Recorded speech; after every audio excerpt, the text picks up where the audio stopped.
En 1893, en la ciudad de Nueva York, una joven llamada Carrie Astor recibe un sobre de papel grueso, con su nombre escrito en una caligrafía refinada. Dentro, una invitación al baile anual de la señora William Ayres. Ella no festeja. Llora de alivio, ya que durante 6 meses su familia había aguardado, anhelante, rezando y revisando el correo con obsesión.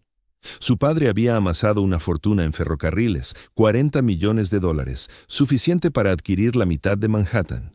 Sin embargo, el dinero no valía nada sin esa invitación. Con ella, Carrie contraería un buen matrimonio. Los socios comerciales de su padre responderían a sus llamadas.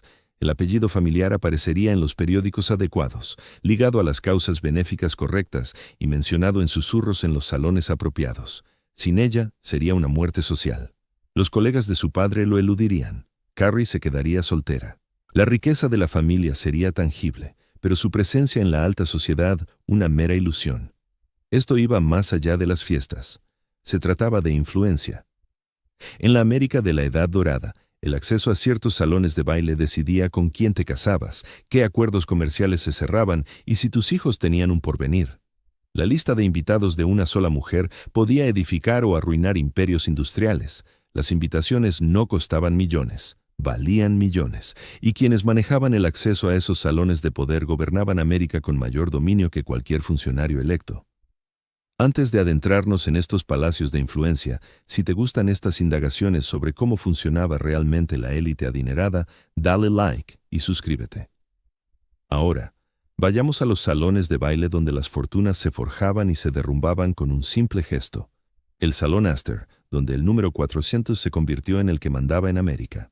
En la 325th Avenue, un edificio de piedra marrón de 4 plantas, decente pero no lujoso, erigido en 1862.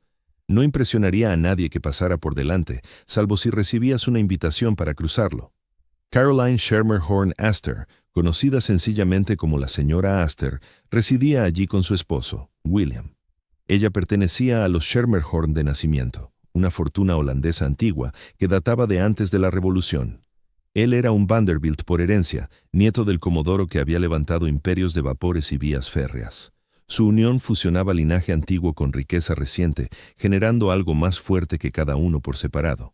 Pero el verdadero dominio de Caroline provenía de un detalle arquitectónico que pocos reparaban. Su salón albergaba exactamente a 400 personas, ni 401 ni 399, solo 400 si los colocabas continuo. En 1872, Caroline organizó su primer baile anual de enero. Convocó a todos los que contaban en la sociedad neoyorquina. Todos ellos cupieron a duras penas en ese espacio. El número no fue premeditado. Era una limitación del edificio, pero Caroline, astuta táctica que era, vio el potencial. La escasez genera prestigio. Si cualquiera pudiera ir, la asistencia no significaría nada.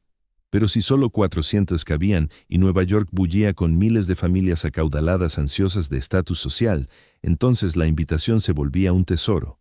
Para la década de 1880, los periódicos ya llamaban a la sociedad neoyorquina los 400. La expresión iba más allá de la mera riqueza. Aludía a las 400 familias concretas que entraban en el salón de la señora Ayres. Ese dígito se tornó sinónimo de exclusividad social en América. Ward McAllister, el secretario social y guardián de Caroline, lo consagró en 1888. Publicó una lista en el New York Times, los nombres reales de los 400. Familias que creían merecerlo descubrieron que no. Otras, dubitativas, vieron su posición validada en letras de molde. La reacción fue instantánea. Las familias excluidas se quejaron airadamente. ¿Cómo se atrevía McAllister, básicamente un organizador de eventos profesional, a dictaminar quién importaba en la sociedad estadounidense? Pero sus quejas solo reafirmaban su autoridad. Si la lista no tuviera peso, no les habría importado. El acierto del método de Caroline radicaba en que la exclusión pareciera orgánica, no caprichosa. No declaraba, no me agradas. Decía, lo lamento mucho, pero el salón solo da para 400. Es una cuestión de arquitectura, nada contra ti.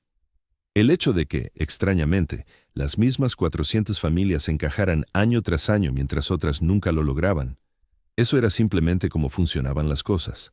El salón en sí era intencionadamente sobrio. Nada de derroche culpable, ni opulencia abrumadora, solo un recinto bien equilibrado con iluminación adecuada y ventilación suficiente.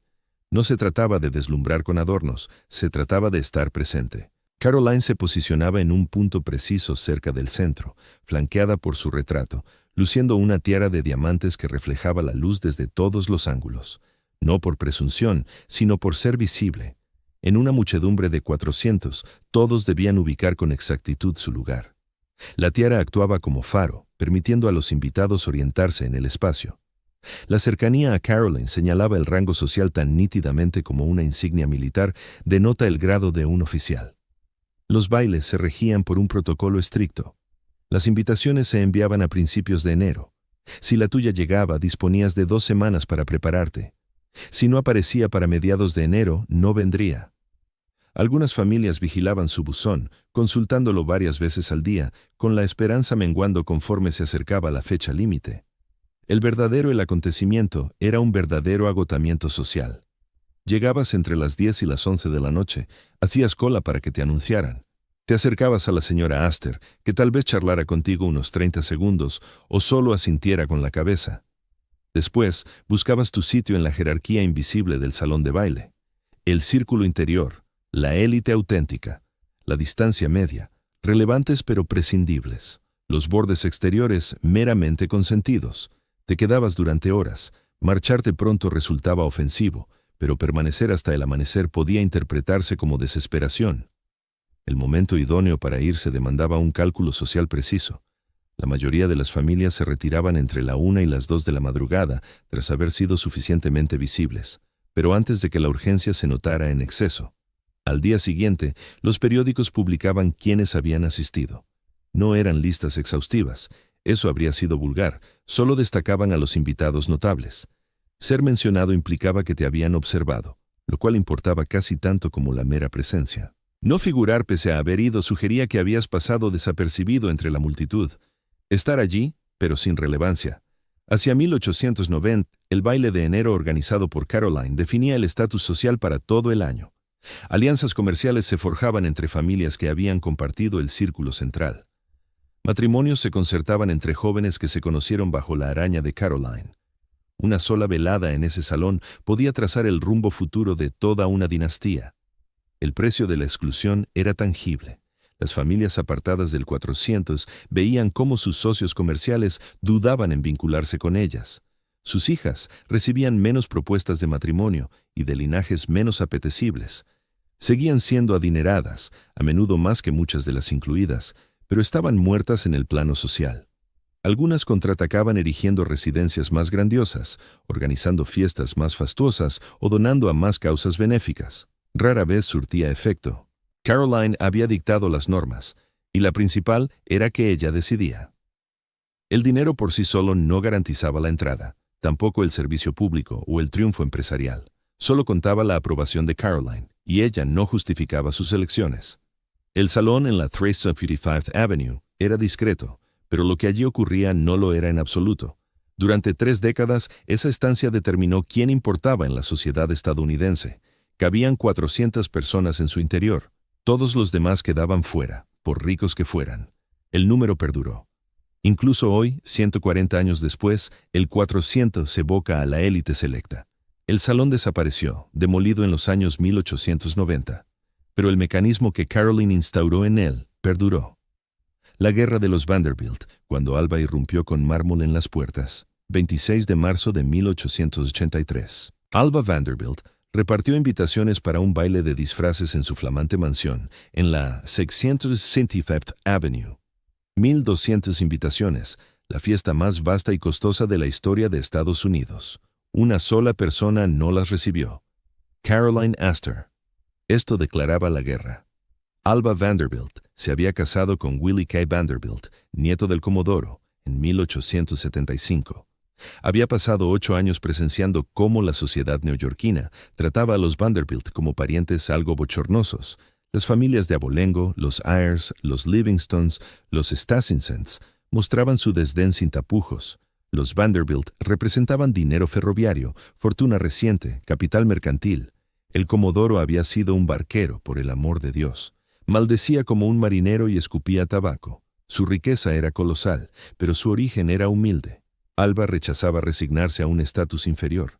Si la vieja guardia no invitaba a los Vanderbilt a sus eventos, ella montaría una celebración tan deslumbrante que todos suplicarían asistir. Les obligaría a reconocer la preeminencia Vanderbilt. Encargó a Richard Morris Hunt que construyera una mansión capaz de hacer palidecer la casa de piedra parda de Astor. Hunt ideó un chateau francés en piedra caliza, en la 665th Avenue, justo enfrente del futuro emplazamiento de Caroline Ayers. $3 millones, 60 estancias, cada detalle concebido para impresionar. El baile de disfraces fue el primer disparo. 1,200 invitaciones para cuantos contaban, más aquellos que ansiaban hacerlo. Temática, realeza y nobleza europea. Los atuendos debían ser fieles a la historia y ridículamente caros. Alba se presentaría como una princesa veneciana en un vestido engastado de joyas auténticas. La alta sociedad enloqueció con los preparativos. Familias invirtieron miles en trajes. Las damas recurrieron a expertos en historia para verificar la precisión. La fiesta acaparó todas las charlas durante meses.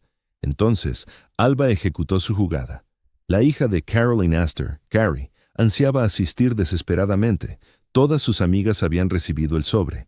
Carrie había ensayado un baile especial, el cuadrille de las estrellas, junto a otras jóvenes de la élite que lo interpretarían en el evento. Pero no llegó invitación para los Astor. Carrie suplicó a su madre que interviniera. Caroline captó al instante el trasfondo. Alba la obligaba a validar a los Vanderbilt en el ámbito social. Si quería que su hija participara en el acontecimiento que todos comentaban, debería visitar a Alba en persona, el ritual de visitas que sellaba la aceptación social. Caroline afrontaba una disyuntiva: conservar su dignidad y privar a su hija del clímax de la temporada, o ceder ante la maniobra de poder de Alba. Optó por el sentido práctico. A principios de marzo, Caroline visitó a la visita de Caroline a la mansión de Alba en la Quinta Avenida, número 660. Resultó corta, protocolaria y supuso una rendición absoluta. Al presentarse en su hogar, Caroline reconocía a los Vanderbilt como iguales en el ámbito social. Poco después, llegaron invitaciones para Caroline y Carrie Astor. El baile superó con creces todas las expectativas generadas. Unos 1,200 invitados luciendo trajes que en conjunto valían más de $1 millón. La residencia resplandecía bajo luces eléctricas aún escasas en 1883. Flores adornaban cada rincón. Una orquesta completa interpretaba melodías. El champán corrió hasta el amanecer. Alba se presentó como una princesa veneciana, con su atuendo cubierto de diamantes y perlas. Otros asistentes encarnaron a María Antonieta, Luis XVI, Catalina de Médici y diversos soberanos europeos. Los disfraces eran tan suntuosos que algunos no podían sentarse. Permanecieron de pie durante horas con vestidos que pesaban 30 libras. A medianoche se ejecutó el cuadrille de las estrellas. Carrie Astor y sus amigas, ataviadas como astros, bailaron en formación amid un estruendoso aplauso. Alba había triunfado. La hija de los Astor actuaba en un baile Vanderbilt, lo que indicaba a toda la alta sociedad que el orden de poder había variado. Los periódicos cubrieron el suceso durante semanas. The New York Times ofreció descripciones pormenorizadas de los atuendos. Harper's Weekly publicó ilustraciones. El evento costó unos $250,000, equivalentes a más de 7 millones actuales, por una sola velada de diversión. Sin embargo, el verdadero precio fue el dominio. Alba había invertido su fortuna para ascender a las cumbres sociales. Había obligado a Caroline Astor a aceptarla. Había demostrado que el dinero reciente, si se empleaba con astucia y en gran magnitud, podía derribar la exclusividad del viejo capital. Aquel baile sentó un precedente inquietante. Se podía adquirir el ingreso a la sociedad, no de forma directa.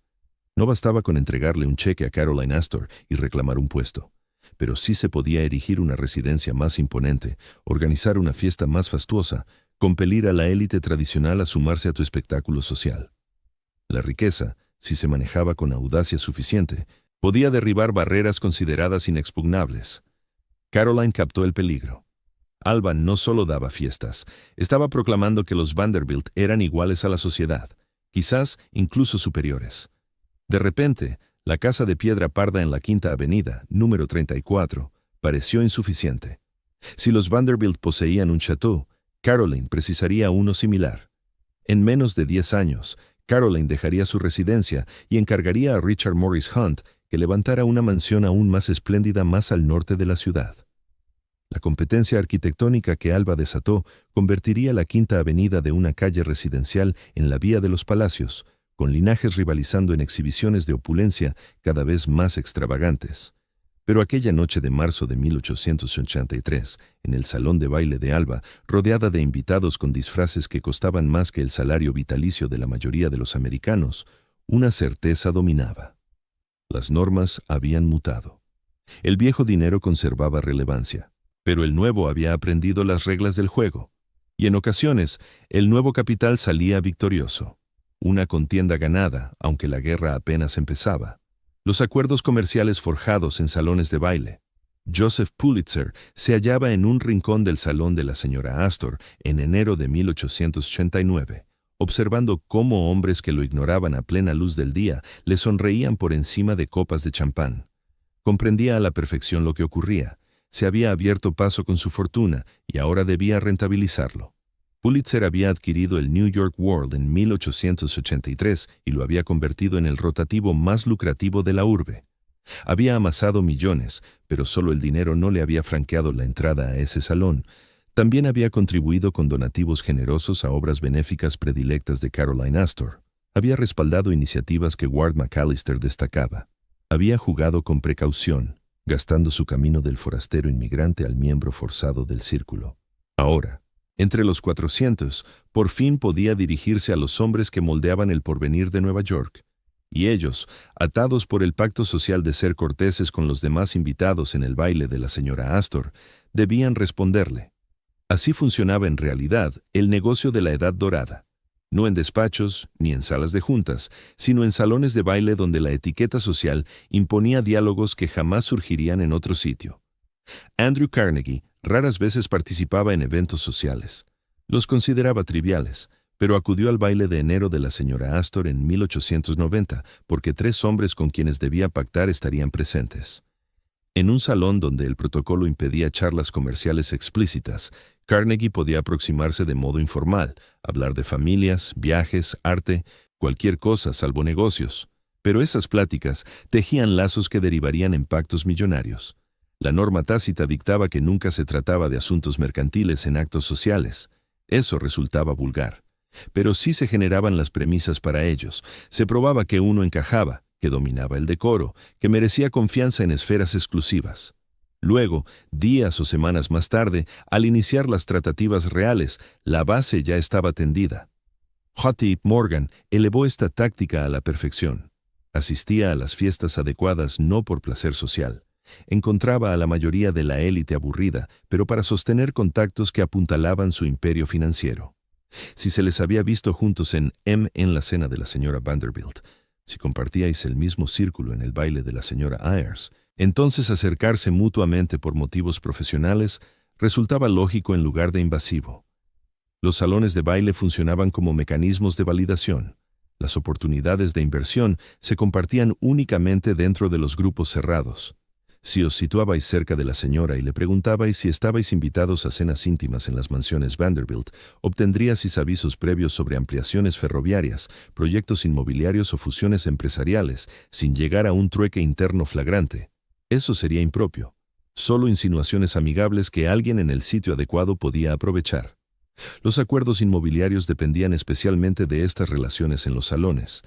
Manhattan evolucionaba de una urbe de casas de piedra marrón a una metrópolis de bloques de apartamentos y rascacielos comerciales.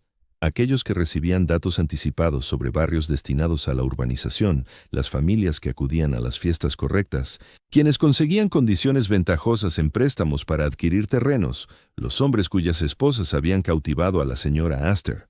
Las negociaciones matrimoniales eran, por supuesto, abiertamente comerciales. Cuando Consuelo Vanderbilt se casó con el duque de Marlborough en 1825, todo el mundo captaba la operación.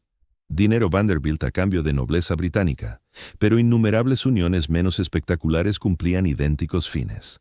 Una familia ferrocarrilera unida a una dinastía bancaria implicaba intereses alineados. Una fortuna naviera fusionada con una del acero generaba complementariedades. Los bailes de sociedad eran el punto de encuentro para los jóvenes, aunque sus progenitores seleccionaban a los invitados mediante cálculos tácticos. El precio de la marginación era evidente. Si no os convocaban a los salones adecuados, no podíais tejer las alianzas que derivaban en transacciones.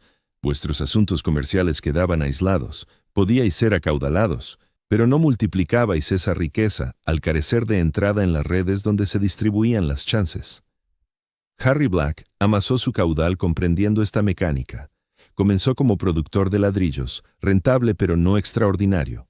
Luego contrajo un matrimonio provechoso y accedió a los eventos sociales.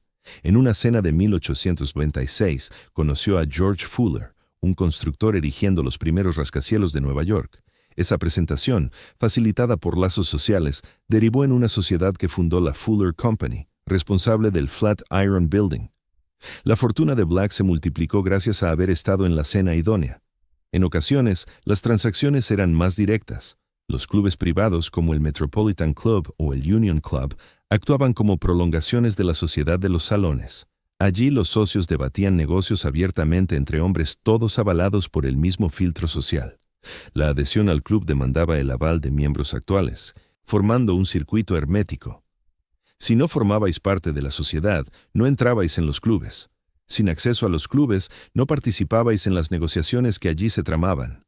Las mujeres desempeñaban papeles esenciales aunque no reconocidos. La señora y sus iguales decidían qué linajes eran socialmente válidos. Sus maridos luego negociaban con esos hombres en los negocios. La situación social de una esposa influía directamente en las opciones empresariales de su consorte. Esto otorgaba a las mujeres un poder inmenso que no podían manifestar de forma explícita. No ocupaban asientos en consejos directivos ni regentaban empresas a su nombre. Sin embargo, dominaban la entrada a las redes que impulsaban el engranaje corporativo. El esquema era a la vez eficaz y viciado. Eficaz al generar redes de confianza en una época sin regulaciones corporativas amplias ni supervisiones estrictas. Si os habían avalado socialmente, erais presumiblemente fiables en los tratos. Viciado al vetar a quienes no encajaban en lo social, sin importar su talento o integridad. Hombres idóneos se veían excluidos de posibilidades porque sus mujeres no asistían a las fiestas pertinentes. A finales de los 1890, ciertos reformadores defendían que los negocios se gestionaran por méritos, no por conexiones sociales. El movimiento progresista impulsaba una gobernanza corporativa más clara y regulada, pero el viejo modelo perduraba. Aún con la profesionalización creciente de los negocios, las relaciones de salón seguían abriendo portales que ni credenciales ni habilidades lograban. Joseph Pulitzer, en ese rincón en 1889, lo comprendía todo a la perfección. Había adquirido su pase mediante donaciones estratégicas. Ahora debía transformar ese acceso social en ganancia comercial. Se aproximaba a los hombres con tiento, sin aludir nunca a temas de negocios, solo fomentando la cercanía. Semanas después, al requerir favores políticos o contratos publicitarios, esos hombres lo recordaban del salón de la señora Ayres. Recordaban que pertenecía, y ese recuerdo valía millones. Pero ¿quién decidía la admisión? Ward McAllister, el portero que volvía irrelevantes las fortunas. Samuel Ward McAllister nació en Savannah, Georgia, en 1827. Estudió Derecho. Nunca lo ejerció. En cambio, se convirtió en algo más extraño y potente, el principal garante de la sociedad. Su ruta al influjo fue curiosa. Se casó con Sarah Gibbons, una heredera, en 1853. Su patrimonio lo liberó de buscar un oficio. Se trasladó a Nueva York a finales de la década de 1850 y Mallister comenzó a laborar para volverse esencial en la vida de Caroline Astor. Poseía una sola habilidad destacable. Dominaba los códigos sociales mejor que nadie en Estados Unidos, no solo saber qué tenedor emplear. Aprendía las complejas normas no escritas que regulaban las interacciones entre personas, las jerarquías de estatus, la forma adecuada de presentaciones, a quién merecía respeto y a quién ignorar. La aristocracia europea había perfeccionado estas convenciones durante siglos. Mallister las trajo a Nueva York y las aplicaba con un celo casi devoto. Caroline Astor precisaba de alguien como él.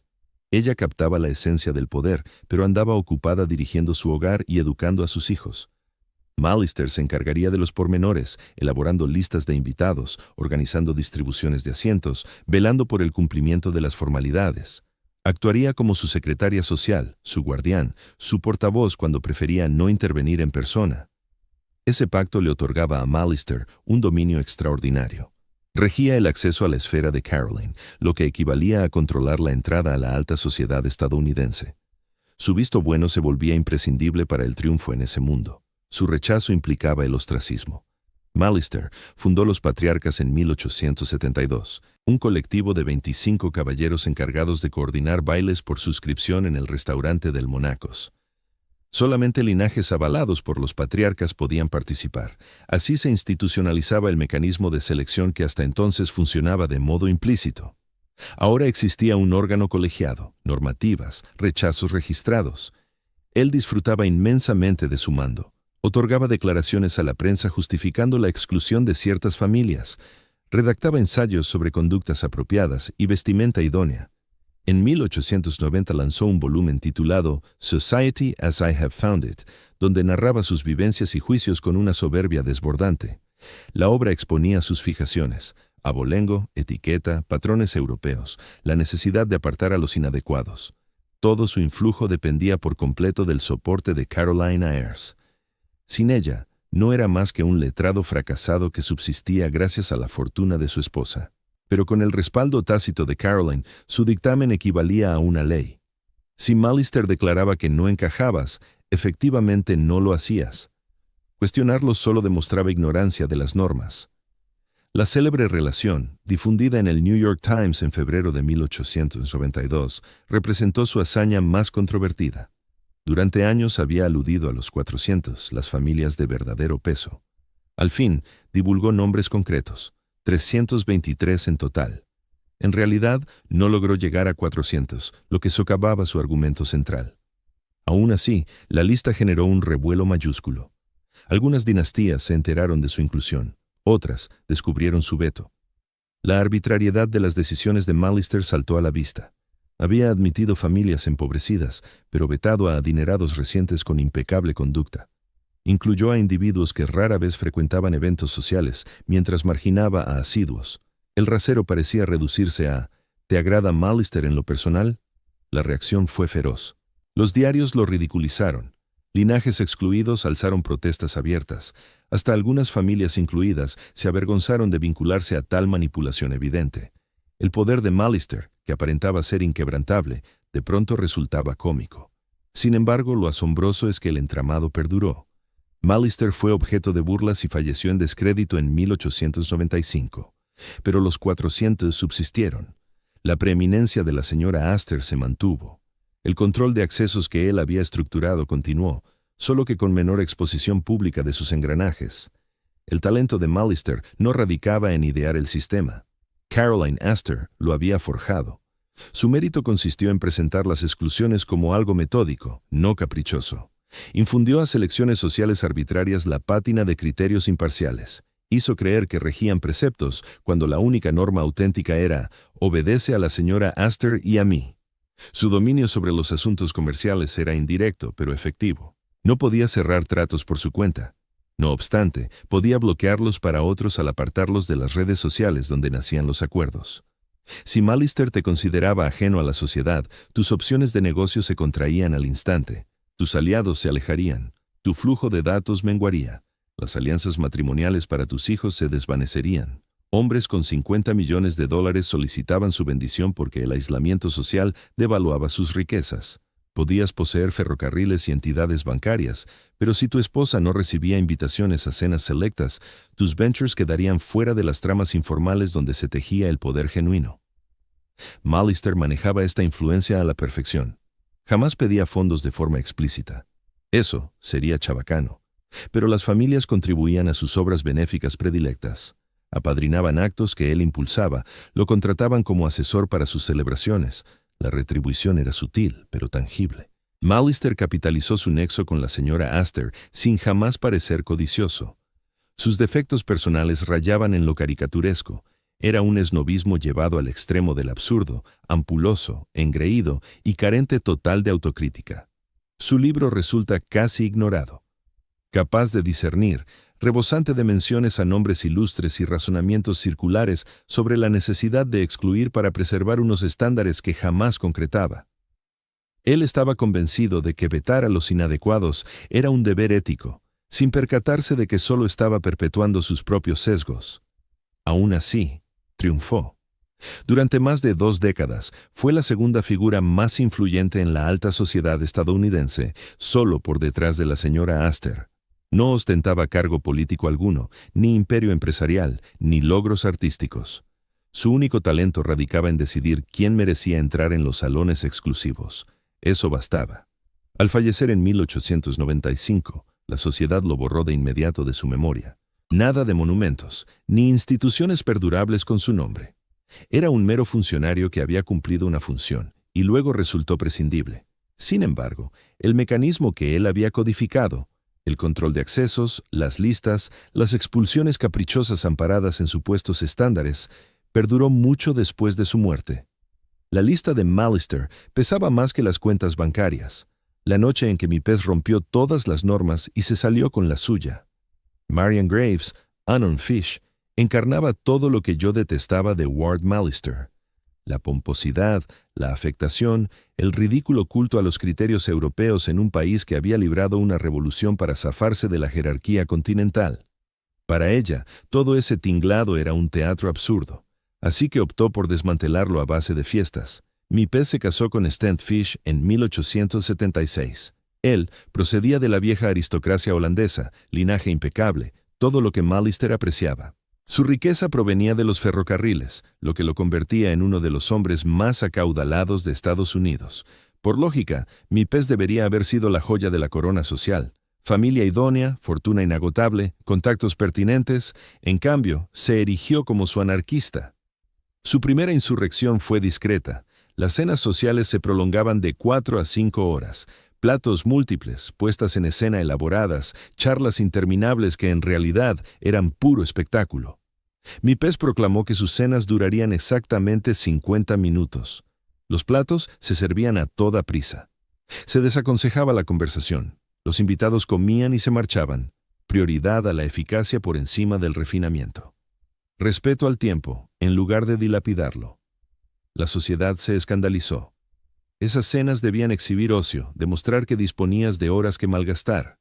Apresurarse sugería que tenías planes más atractivos, lo que implicaba una falta de devoción a los ritos sociales. Pero a mi pez le traía sin cuidado. Sus cenas ganaron fama justamente por transgredir las expectativas. Luego, subió la apuesta. En 1898, mi pez organizó una cena con un mono como invitado de honor. No un disfraz, sino un simio de verdad sentado a la mesa, atendido en porcelana fina. La mona, llamada Alice, lucía un vestido de noche. Los lacayos le servían los platos, ella comía torpemente con cubertería, lanzando comida y chillando.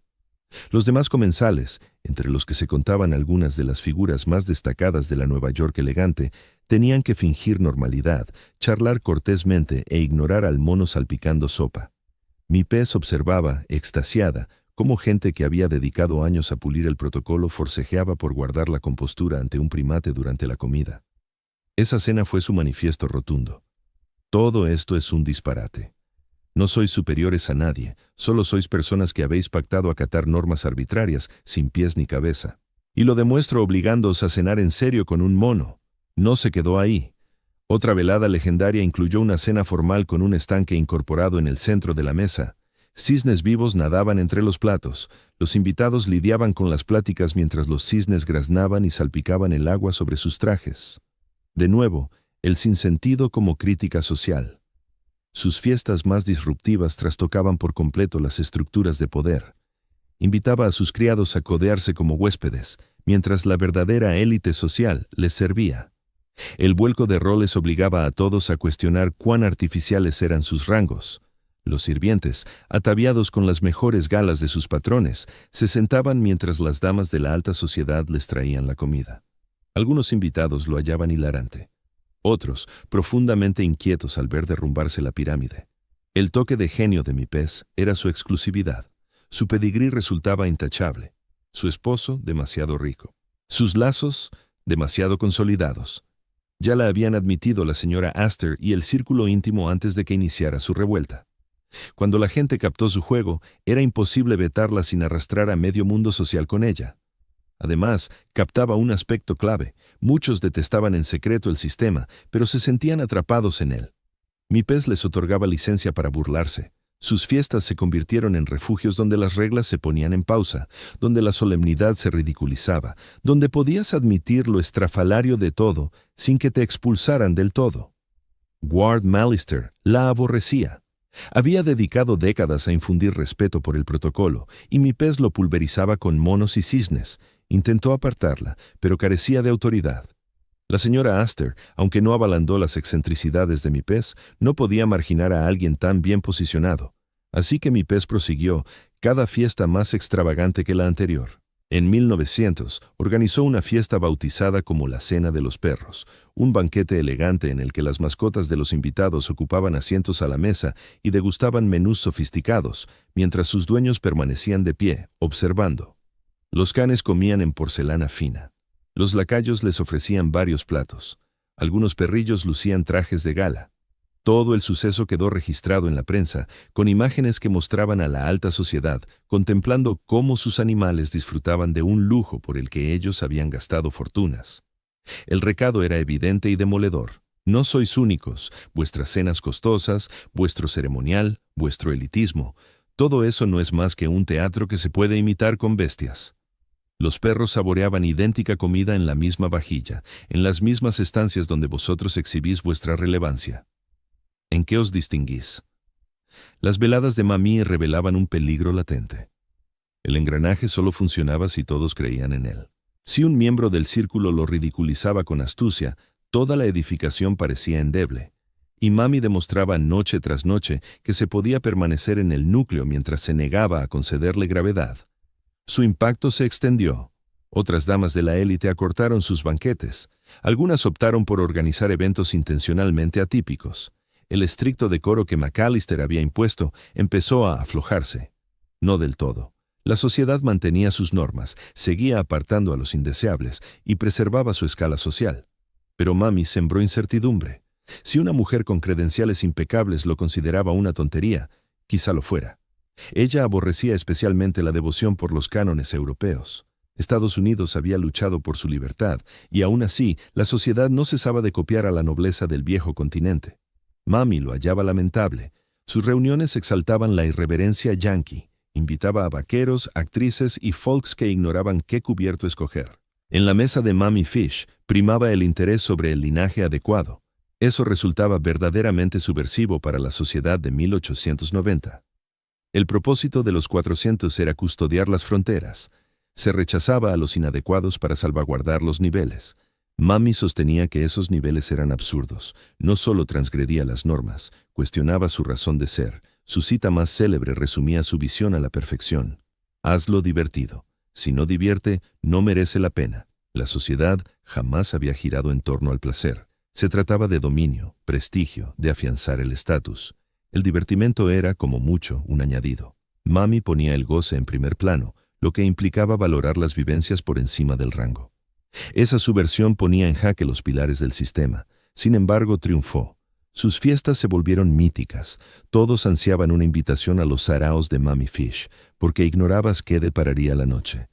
Podía ser solemne o un desmadre, pero seguro que inolvidable. En una época de rigidez protocolaria, lo imprevisible cobraba un valor inaudito.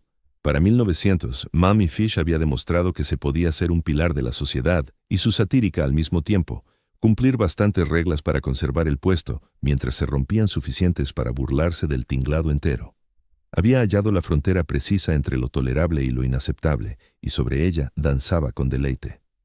Cuando Mrs. Astor falleció en 1908, Mamie se erigió en una de las figuras principales de la élite, no por venerar la tradición, sino por desmantelarla.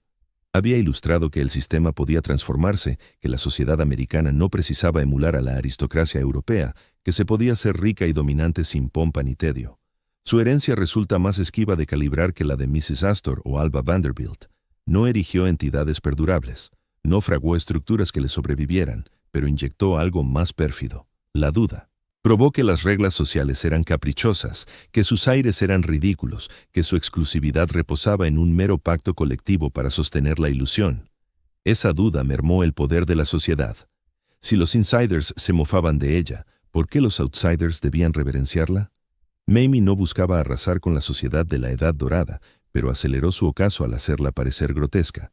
Y lo logró mientras organizaba las mejores fiestas de Nueva York, donde Mamie Fish deleitaba con desorden. En el interior de los Breakers, el salón de baile concebido para impresionar. Cornelius Vanderbilt II levantó los Breakers en Newport, Rhode Island, entre 1893 y 1895. La mansión costó $7 millones, pero el gran salón que encarnaba algo más allá del coste. Era una guerra psicológica materializada. Richard Morris Hunt, el arquitecto más destacado de América, proyectó los Breakers tras el incendio de la primera residencia de Cornelius en Newport. Esta vez, nada ardería. Estructura de acero, fachada de piedra, materiales ignífugos por doquier. Pero el verdadero talento de Hunt radicaba en captar que los Breakers no era solo una vivienda. Era un artefacto ideado para achicar a los visitantes. El salón de baile se ubicaba en la parte posterior de la casa, mirando al mar. Medía 40 pies de ancho, 50 de largo y tenía techos de 25 pies. No era colosal según los baremos palaciegos. Versalles se habría burlado, pero sus proporciones eran ideales para generar impactos mentales precisos. Hunt dispuso el salón de modo que los huéspedes, al entrar, debieran atravesar primero el gran vestíbulo. Ese vestíbulo se elevaba. 3 relatos se desplegaban ante una imponente escalinata de mármol que captaba la mirada y la elevaba hacia las alturas. La grandiosidad te oprimía antes siquiera de pisar el salón de baile. Cuando finalmente accedías al espacio principal de recepción, la arquitectura ya te había hecho sentir insignificante. El salón en sí aplicaba todos los recursos que Hunt dominaba. El techo, pintado con esmero y adornado con casetones intrincados, era tan detallado que los invitados alzaban la vista, tensando el cuello y encogiendo su propia presencia física. En una de las paredes, espejos colosales duplicaban la percepción del tamaño y devolvían la luz para generar la sensación de un espacio infinito. Esos mismos espejos provocaban que te vieras fugazmente a lo largo de la velada, revisando tu aspecto sin cesar, consciente de que te observaban. La acústica se había planeado con precisión. Las proporciones y los materiales del salón forjaban un paisaje sonoro en el que las charlas en el núcleo central quedaban confidenciales, aún rodeadas de multitud. Sin embargo, los ruidos desde los bordes se propagaban nítidamente hasta el centro. Caroline Vanderbilt, en su puesto de bienvenida, captaba lo que se murmuraba en las periferias, mientras que quienes estaban allí no oían sus diálogos. Esa superioridad auditiva se convertía en una ventaja informativa clara. Hunt ideó la iluminación, inicialmente a gas, luego eléctrica, para concentrarla en el corazón del salón. La zona de recepción, donde se ubicaban los Vanderbilt, recibía la mayor claridad. Al desplazarte hacia los extremos, la luz menguaba de forma gradual. No tanto como para resultar intencionado, pero sí lo suficiente para que el centro pareciera un foco iluminado, en contraste con las sombras relativas de los márgenes. La jerarquía social se manifestaba así a través de la luminosidad. El suelo, de roble en parqué con motivos elaborados, iba más allá de lo ornamental. Sus diseños trazaban líneas visuales que atraían la atención al centro. De manera inconsciente, los visitantes se alineaban hacia el punto focal de la sala, donde siempre se hallaban los anfitriones. El pavimento dirigía tu trayecto por senderos invisibles. Hunt instaló puertas francesas en la pared Mianshan al océano. Abiertas en verano, prolongaban el salón hasta una terraza, sugiriendo que los Vanderbilt dominaban no solo el recinto, sino el mismísimo Atlántico. Estas puertas se situaban para ofrecer vistas perfectas al mar desde el centro, mientras que en los bordes solo se atisbaban fragmentos. La posición privilegiada garantizaba panoramas ideales, la marginal, perspectivas limitadas. El control térmico era otra herramienta sutil. Los interruptores contaban con un sistema de calefacción avanzado, ajustado para mantener el centro del salón a una temperatura agradable, mientras que los bordes se conservaban algo más frescos.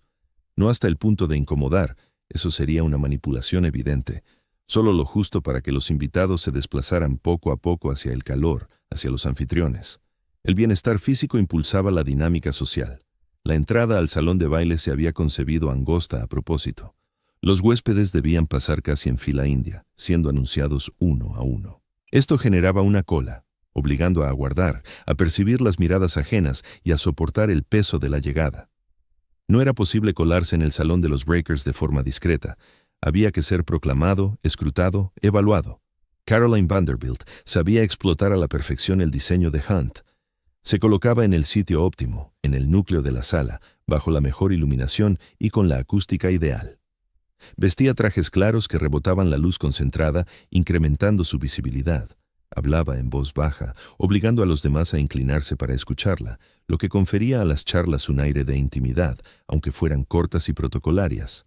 El salón albergaba cómodamente a 400 invitados, lo suficientemente reducido para transmitir exclusividad, pero amplio para incluir a todos los relevantes. Hunt había examinado las medidas del salón de la señora Nia y copiado su capacidad de 400 personas, asegurando que los Breakers equipararan esa relevancia social. No obstante, el salón de los Breakers trascendía la mera capacidad. Se trataba de forjar un ámbito en el que los visitantes experimentaran la preeminencia de la familia Vanderbilt mediante una acumulación de sensaciones. La envergadura te hacía sentir diminuto. La acústica les otorgaba esa ventaja de información. La iluminación los ponía en primer plano mientras tú quedabas en penumbra. La temperatura te atraía hacia ellos. Los espejos te generaban autoconciencia. Los motivos del suelo orientaban tus pasos. Cada elemento estaba medido al milímetro. El grosor de las alfombras en el centro frente a los bordes, la altura de las sillas, suficiente para que sentarse resultara ceremonioso en vez de distendido. La colocación de las obras de arte en las alturas de las paredes, incitando a elevar la mirada. El aroma de las flores, renovado cada día, siempre fresco, siempre impecable. Esa acumulación sensorial generaba una presión psicológica. Hunt había incorporado efectos similares en otras estancias. El comedor, revestido en mármol oscuro con una chimenea monumental, evocaba una caverna que confería a las cenas formales un tono solemne e ineludible. La biblioteca, con techos de 2 niveles y un balcón, acentuaba el espacio vertical y rebajaba la escala humana individual. Cada habitación en los Breakers estaba concebida para reforzar. Te recordaba que estabas ante una inmensa fortuna y un poder abrumador. El precio de esa refinada complejidad psicológica fue altísimo. Hunt dedicó meses a estudiar las perspectivas visuales y las cualidades acústicas. Los materiales, como el mármol italiano, la madera francesa y las lámparas hechas a medida, multiplicaron los gastos en comparación con opciones convencionales. Los Breakers no resultaban caros solo por su tamaño. Lo eran porque cada elemento se diseñó con un propósito preciso. La paradoja es que Cornelius Vanderbilt apenas pudo gozar de ellos. En 1896, un año después de su finalización, sufrió un derrame cerebral. Sobrevivió 3 años más, aunque medio paralizado e incapaz de recibir visitas. Su esposa Caroline gobernó el salón de baile durante décadas tras su fallecimiento, empleando el proyecto de Hunt, tal como se concibió para proyectar la influencia de los Vanderbilt y sostener su preeminencia social. El salón de baile de los Breakers no fue el más grande erigido en la Edad Dorada, ni la mansión fue la de mayor costo, pero el planteamiento de Hunt destacó por su astucia psicológica. Otros arquitectos optaron por impactos visuales. Hunt apostó por el dominio mental. Sabía que el poder social iba más allá de ostentar riquezas. Implicaba forjar espacios donde la opulencia se convertía en beneficios sutiles que los invitados percibían sin comprenderlos. Al entrar en el salón de baile de los Breakers, no podías precisar el motivo de tu sensación de inferioridad. El recinto era espléndido. Las proporciones armónicas. Nada aparentaba ser intimidante, pero el conjunto de influencias, la envergadura, la iluminación, el eco, la atmósfera, las vistas, generaba un ámbito donde los Vanderbilt lo controlaban todo y tú, nada. Esa era la maestría de Hunt. Convertía el poder en algo natural, no en una imposición. Los turistas actuales que recorren los Breakers no captan del todo esas sensaciones. Pasan como visitantes, no como huéspedes bajo escrutinio. La luz ha cambiado. Las multitudes alteran el sonido.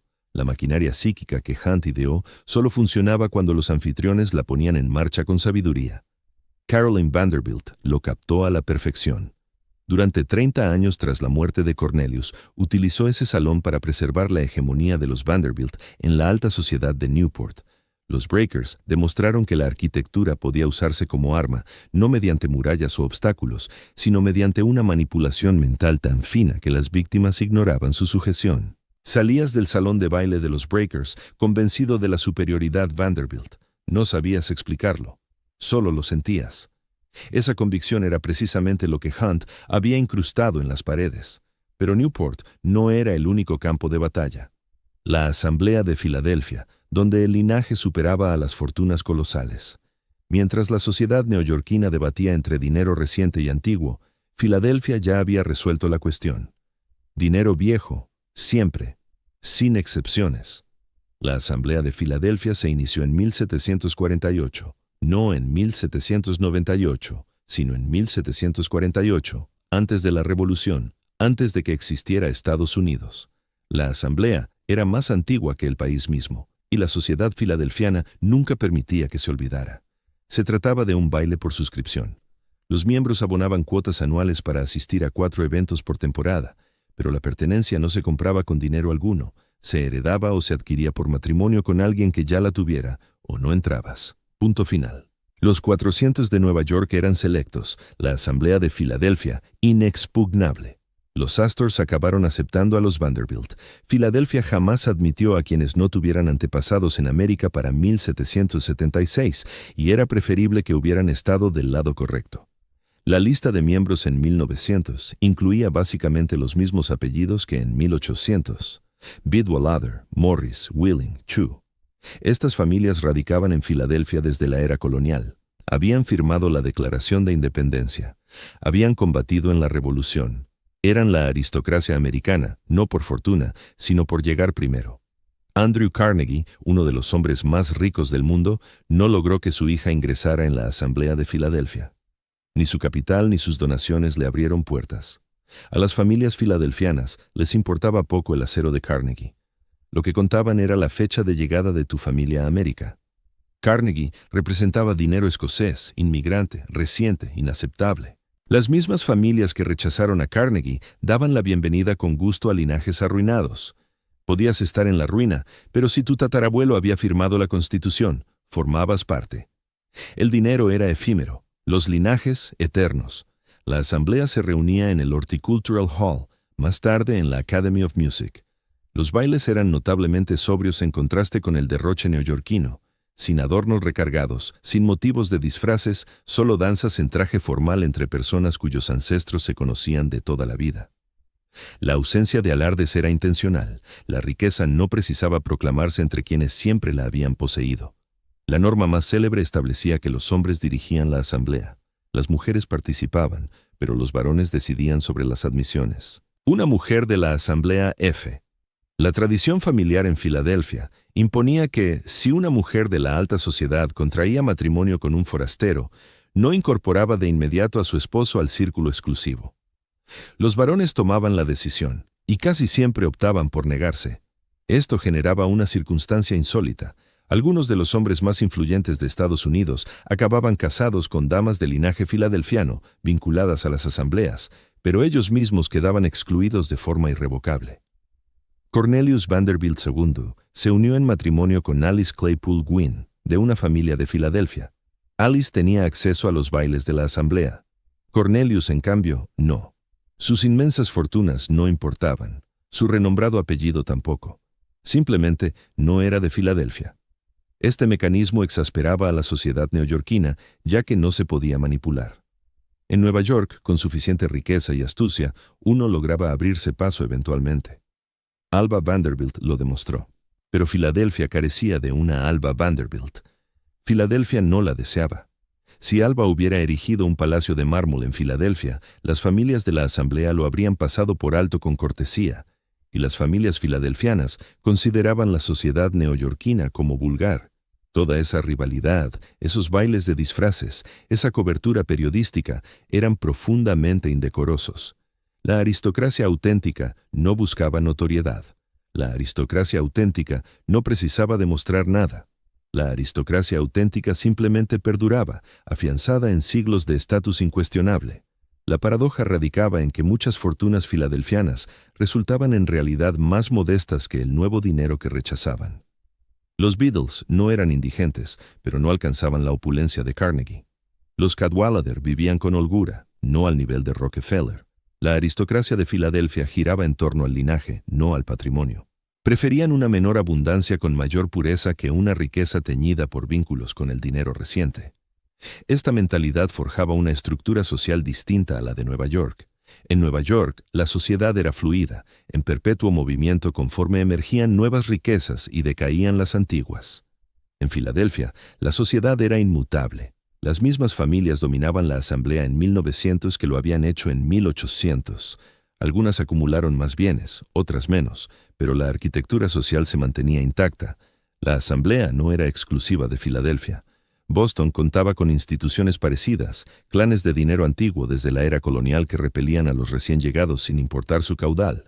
Charleston tenía su propia variante, pero el sistema filadelfiano era el más inflexible y el que declaraba con mayor claridad sus valores prioritarios. La repercusión a largo plazo fue económica. Filadelfia se rezagó frente a Nueva York como epicentro financiero de América, en parte porque su sociedad rehusaba a los emprendedores e industriales que podrían haber sostenido la competitividad urbana. Carnegie erigió su imperio desde Pittsburgh, no desde Filadelfia, en buena medida porque la sociedad filadelfiana le dejó claro que no formaba parte de ella. Otros magnates industriales persiguieron chances en urbes donde el dinero facilitaba accesos. Para 1920, las familias de la Asamblea Filadelfiana comprendieron que se habían aislado económicamente al preservar su pureza social. El prestigio de la ciudad había menguado, pero la Asamblea prosiguió, tan selectiva como siempre, tan reacia al nuevo dinero, tan persuadida de que el abolengo superaba al logro o la fortuna. La Asamblea perdura en la actualidad, mayoritariamente las mismas familias, las mismas normas. Aún no se puede adquirir la entrada con dinero.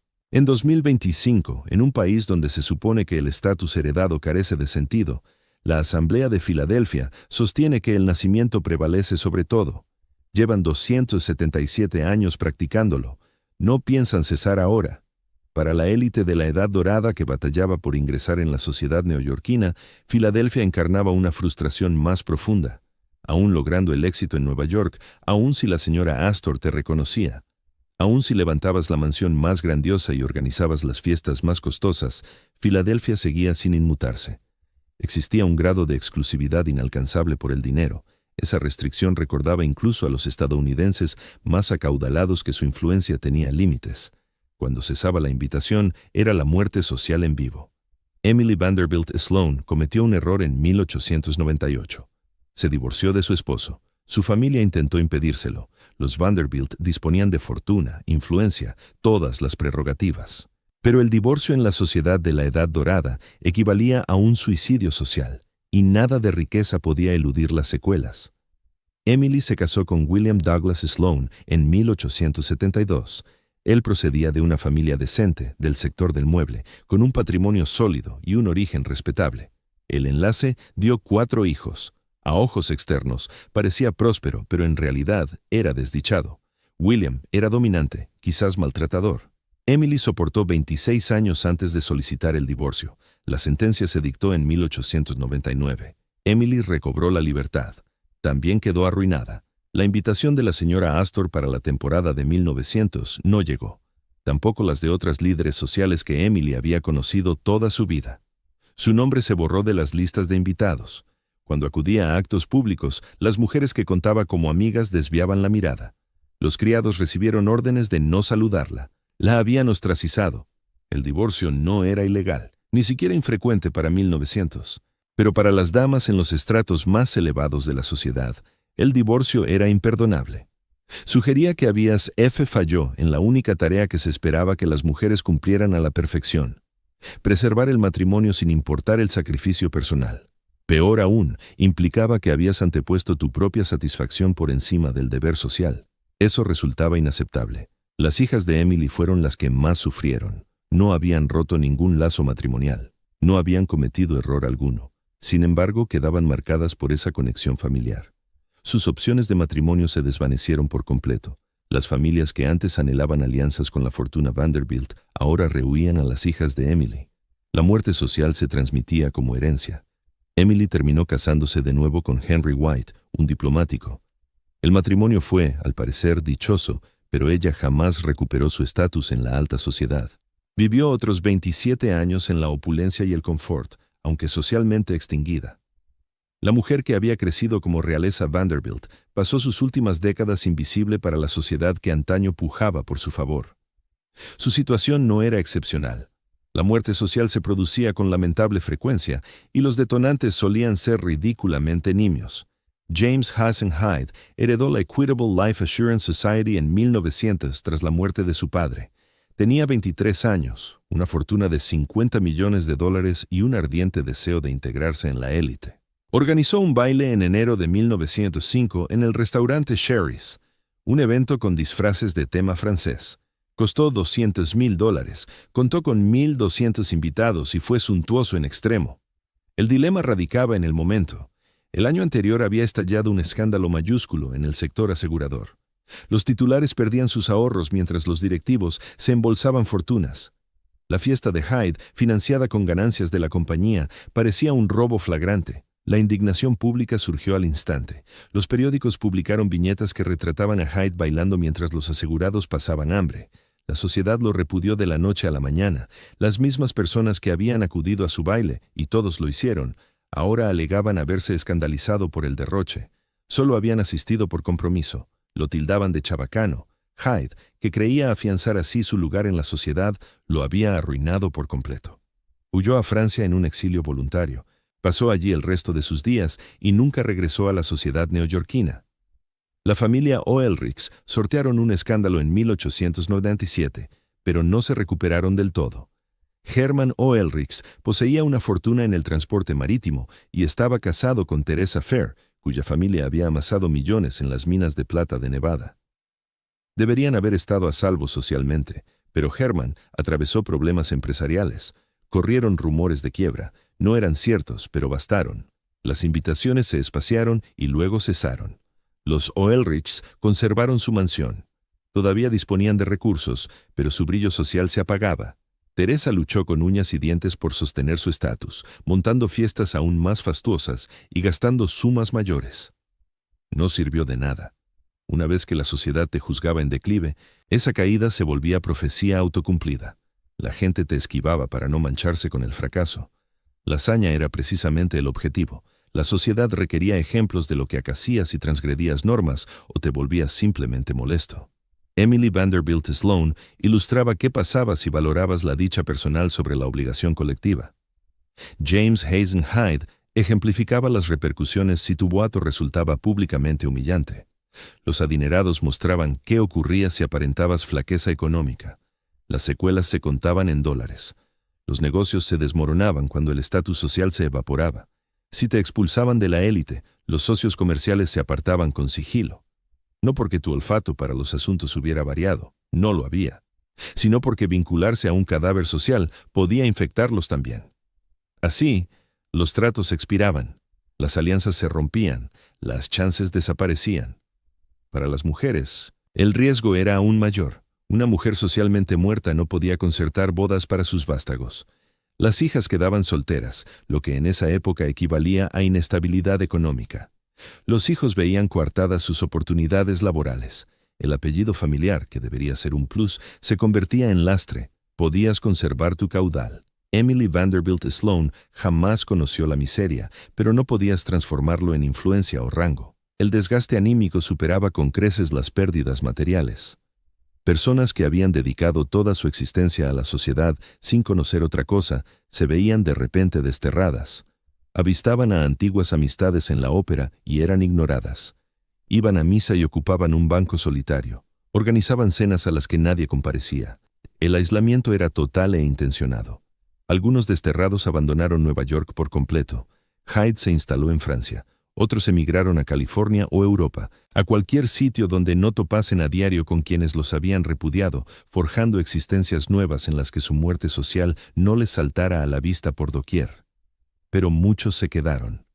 Mantuvieron sus residencias, conservaron su servicio, simulaban la rutina social sin su esencia. Eran espectros en sus propias casas, sosteniendo fachadas grandiosas mientras todos los que importaban fingían que no existían. El poder del sistema se erigía sobre estos precedentes. Todo el mundo en la sociedad conocía el destino de Emily Vanderbilt Sloane. Sabían de James Hazen Hyde. Conocían a las familias apartadas por diversos pecados. Estos relatos disuasorios. Mantener la disciplina era fundamental. Si alguna vez pensabas en saltear las normas, recordabas el destino de quienes lo habían intentado. Las reglas parecían caprichosas porque lo eran en realidad. Podías ser rechazada por un divorcio, por organizar una fiesta inadecuada, por un escándalo empresarial o simplemente porque una figura influyente te consideraba un estorbo. Esa imprevisibilidad fortalecía el dominio del sistema. Al no saber con exactitud qué podía provocar la ruina social, uno se andaba con pies de plomo en todos los aspectos. Para 1900, el mecanismo había destruido más reputaciones de las que había impulsado. Por cada Alva Vanderbilt que se abría paso hacia adentro, había decenas de Emily Vanderbilt Sloanes que eran apartadas. La amenaza de exclusión preservaba el orden con mayor eficacia que cualquier promesa de integración. El dinero no te blindaba. Los Vanderbilt, los Astor, los Golet eran linajes que deberían haber sido intocables, pero la alta sociedad demostró que podía aniquilarlos igual. Si una Vanderbilt podía ser eliminada, cualquiera corría el riesgo. Esa certeza mantenía a todos en su sitio. La última hazaña radicaba en que la muerte social era irrevocable. Emily jamás se recompuso. Hyde nunca regresó. Una vez fuera, quedabas fuera para siempre. No había redención ni ruta de vuelta a la aceptación. Podías disculparte, enmendarte, cumplir al pie de la letra lo que la sociedad exigía. Nada importaba. La mancha era indeleble. Esa irreversibilidad resultaba clave para el funcionamiento del engranaje. Si la exclusión social fuera pasajera, la gente podría aventurarse. Pero al saber que era eterna, que tus hijos y nietos heredarían el baldón, que no existía absolución, ese saber generaba un control total. La sociedad precisaba de menos integrantes para sostener su exclusividad. La muerte social ofrecía el instrumento para mermar las cifras sin dar pinta de arbitrariedad. No te apartaban sin motivo. Te apartaban por haber fallado, por divorciarte, por mancharte con un escándalo, por debilitarte. El hecho de que miles actuaran de forma parecida sin repercusiones carecía de importancia. Había sido seleccionada como escarmiento, y con eso bastaba. Sin embargo, un solo escándalo eclipsaría a todos. El baile de Bradley Martin, la velada que clausuró una época. 10 de febrero de 1897. El salón de baile del Hotel Waldorf. Cornelia Bradley Martin organizaba la fiesta más costosa de la historia de Estados Unidos. No tenía ni idea de que estaba cerrando un capítulo. Los Bradley y los Martin eran plata vieja, con raíces coloniales y patrimonios respetables.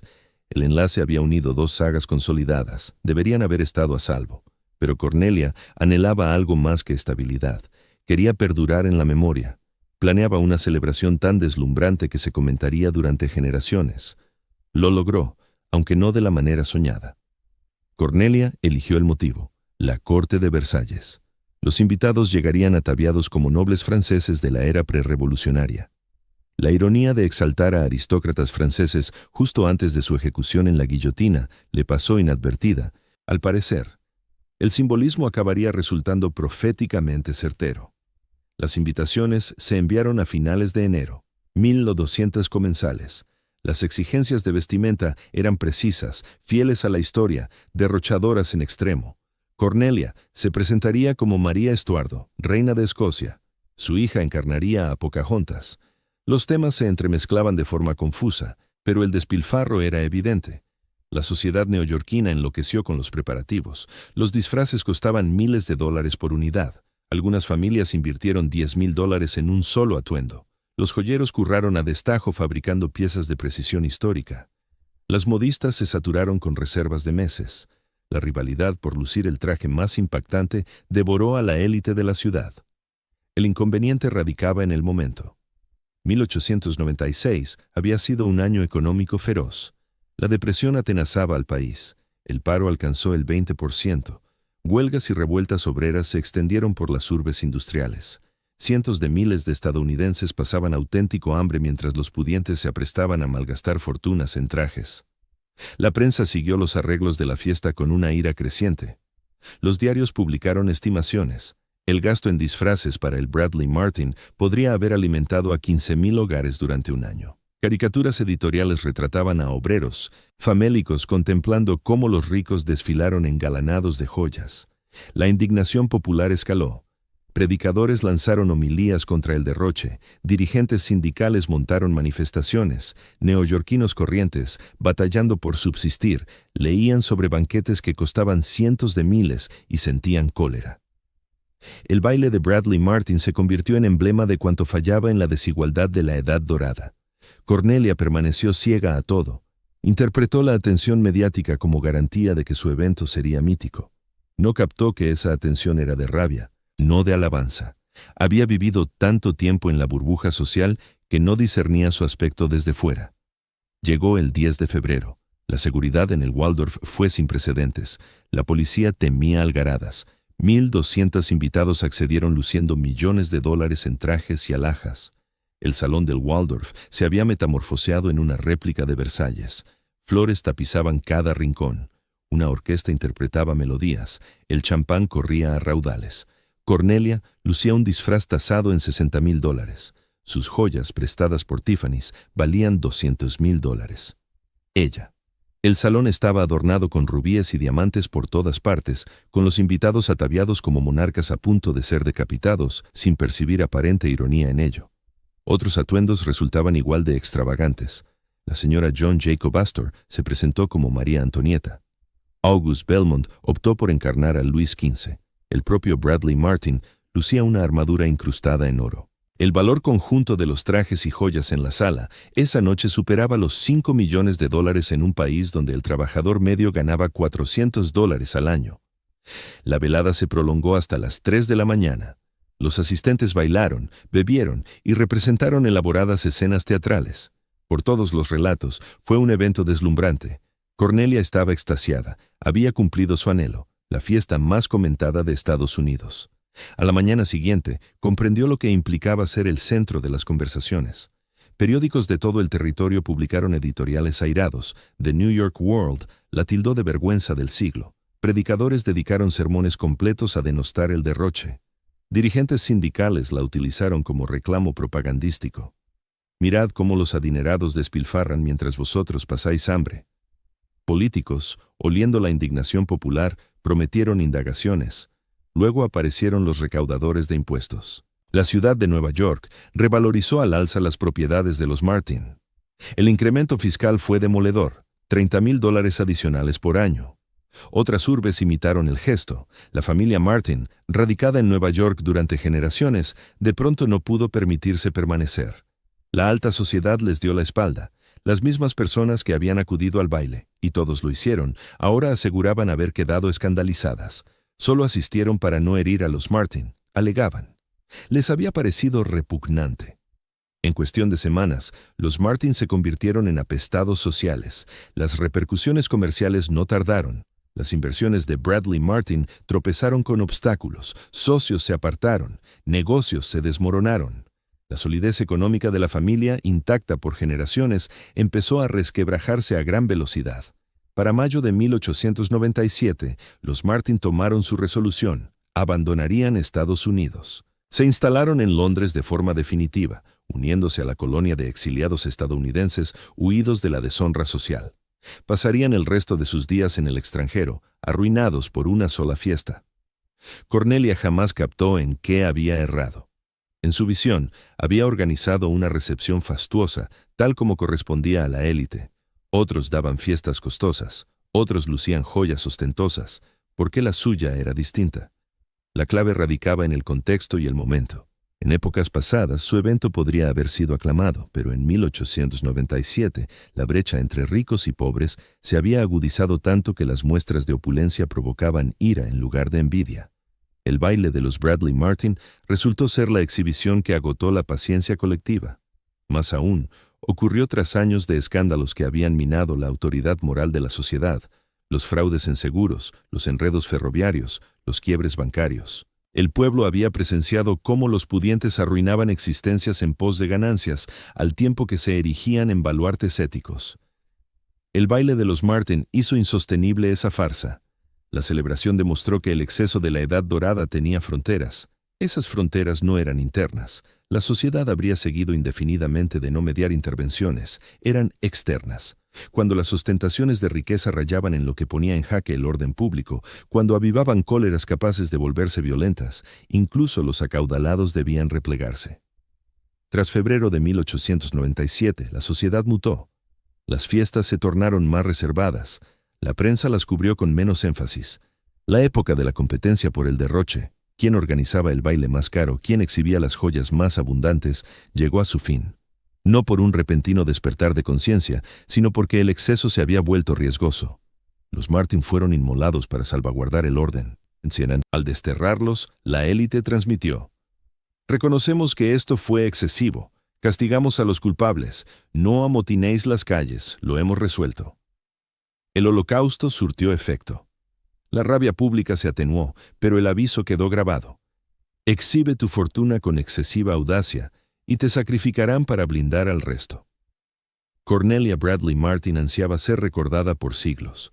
Logró su propósito, aunque como emblema de cuanto fallaba en la sociedad de la Edad Dorada: la ceguera, la prodigalidad, el absoluto desapego de la vida cotidiana estadounidense. Su fiesta desintegró a su linaje y contribuyó a clausurar una era. Las normas habían variado para siempre. ¿Qué perduró? ¿Cómo el control de acceso de la Edad Dorada aún late en la actualidad? Las mansiones han desaparecido. El edificio de piedra parda en la Quinta Avenida, derribado. Los rompehielos, ahora un museo. Los salones donde las invitaciones valían millones. La mayoría arrasados en los años 30, sustituidos por bloques de apartamentos y hoteles. Pero los mecanismos forjados en esos salones perduraron. Solo se reinventaron. La gala del Met se celebra cada mayo en el Museo Metropolitano de Arte. Las entradas cuestan $75,000 cada una, pero no se adquieren. La editora de Vogue, Anna Wintour, maneja la lista de invitados en persona. Asistes si te convoca. No vas si no lo hace. El precio de la entrada es secundario. El acceso depende de la venia de Wintour, no del caudal. ¿Os suena? Es el salón de la señora Astor con la cultura de celebridades supliendo a las fortunas industriales. Los 400 se transformaron en aquellos que logran encajar en el Met. El propósito sigue siendo el mismo: generar escasez, preservar el exclusivismo y evitar que la mera riqueza asegure la entrada. Es imprescindible obtener el visto bueno del portero. Este mismo sistema rige en la cultura elitista contemporánea. En Manhattan, las juntas de cooperativas rechazan a multimillonarios por carecer del perfil adecuado. El motivo no radica en el dinero. Los aspirantes descartados disponen de fortunas ingentes. Se trata de dominar quién forma parte del grupo. Algunas de estas juntas ejercen un poder superior al de la señora Astor, ya que no hay forma de eludirlas mediante construcciones. O te aprueban o no resides allí. Las admisiones en escuelas privadas de Manhattan emulan a la perfección la sociedad de la Edad Dorada. Los padres invierten miles en asesores para sortear el procedimiento. El legado familiar resulta crucial. Si tus progenitores estudiaron allí, tus hijos gozan de un plus. Las donaciones facilitan, pero no aseguran el ingreso. Estas instituciones regulan el acceso a redes que definen las trayectorias profesionales. Fallar en el kindergarten idóneo limita las posibilidades del niño. Son los 400 para infantes de 5 años. Los clubes de campo sostienen una exclusividad declarada. Muchos mantienen políticas de solo socios que reproducen las barreras de la Edad Dorada. Requieres el aval de miembros actuales. Se examina tu historial. Los comités de admisión votan tu solicitud. El rechazo es definitivo. El léxico ha variado. Ya no hablamos de personas inadecuadas, pero el mecanismo persiste inalterado. El ámbito empresarial ha conservado el arte de los acuerdos en salones a través de otras formas: firmas de capital privado, fondos de cobertura, capital riesgo. Estos sectores funcionan sobre redes que imitan con exactitud la sociedad de la Edad Dorada. Precisamente necesitas recomendaciones, necesitas contactos previos, necesitas avales. La pura habilidad no basta. Has de acceder a las salas donde se cierran los negocios. La cultura tecnológica aparenta ser meritocrática, pero repite idénticos esquemas. ¿Por qué? Y Combinator selecciona a menos del 2% de los candidatos. Si entras, obtienes redes valoradas en millones. Si quedas fuera, estás construyendo con préstamos. Paul Graham y sus socios dominan el acceso al núcleo de Silicon Valley tan absolutamente como la señora Astor controlaba la entrada a su salón. Incluso las redes sociales se basan en principios de control de acceso. La verificación en Instagram, las marcas azules en Twitter, son ediciones digitales de figurar en la lista de los 400. Indican que importas, que has sido validado por la plataforma. La ausencia de verificación implica que no. Los métodos difieren, pero la función de clasificar a las personas en categorías jerárquicas se mantiene invariable. El lenguaje ha evolucionado para permitir negación plausible. Ya no mencionamos linajes. Hablamos de ajuste cultural. No decimos personas inadecuadas. Decimos que no encajan con nuestros principios. No admitimos que reproducimos exclusiones aristocráticas. Alegamos que preservamos estándares. Pero entra en cualquier entidad elitista y hallarás un control de acceso que enorgullecería a Ward McAllister. El mecanismo psicológico ha perdurado sin cambios. La escasez genera valor. Si algo está al alcance de todos, carece de importancia. Por eso, las instituciones fabrican escasez artificial, acotando membresías, limitando entradas y garantizando que la inclusión denote estatus. Los 400 no eran excepcionales por ser familias superiores, lo eran porque eran restringidos. Las versiones modernas lo captan a la perfección. El poder de las redes ha perdurado. Formar parte de círculos elitistas aún define oportunidades empresariales. Si asistes a las conferencias adecuadas, te unes a los clubes correctos, recibes invitaciones a cenas selectas, accedes a información y contactos que impulsan el triunfo. Si estás al margen de esos círculos, puedes prosperar, pero con mayor dificultad. La Edad Dorada demostró que el acceso social se traduce en ventaja económica. La cultura elitista actual mantiene ese vínculo. Las repercusiones de la exclusión también perduran. Ser rechazado por instituciones elitistas no provoca la muerte social que sufrió Emily Vanderbilt Sloan, pero genera daños reales. Las carreras se atascan, las oportunidades se desvanecen. Puedes triunfar fuera del sistema, pero este facilita el éxito a quienes están dentro. Esa ventaja diferencial es justo lo que ofrecía la sociedad de la Edad Dorada. Lo que ha variado es el reconocimiento público. La sociedad de la Edad Dorada era aristocrática de forma explícita. Pronunciábamos la parte callada en voz alta. Algunas personas importan más que otras y deciden quién. La cultura elitista moderna logra idéntico resultado fingiendo ser meritocrática. Pretendemos que las decisiones son imparciales cuando son tan arbitrarias como las selecciones de salón de Caroline Astor. La adaptación moderna más exitosa consiste en integrar el control de acceso en instituciones que proclaman inclusión. Universidades de élite afirman buscar diversidad mientras mantienen admisiones por legado. Empresas declaran contratar por mérito mientras reclutan sobre todo de escuelas selectas.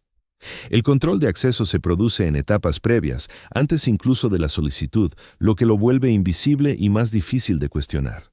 Caroline Astor comprendió algo esencial. El dominio sobre quién pertenece es cuando se trataba de dominar la sociedad en sí misma. No requería poder político ni un imperio empresarial. Solo tenía que manejar el acceso a los lugares donde se reunían las personas influyentes. Equivalentes actuales, desde Anna Wintour hasta los consejos de cooperativas o los socios de Y Combinator, ejercen idéntica influencia mediante el mismo procedimiento. Esos mecanismos perduraron porque cumplen una utilidad. Los seres humanos anhelamos jerarquías. Precisamos discernir quién es importante y quién no lo es. En comunidades sin aristocracia oficial, inventamos variantes informales que logran el mismo fin. Simplemente fingimos que no lo estamos haciendo. La Edad Dorada era sincera respecto a su exclusividad.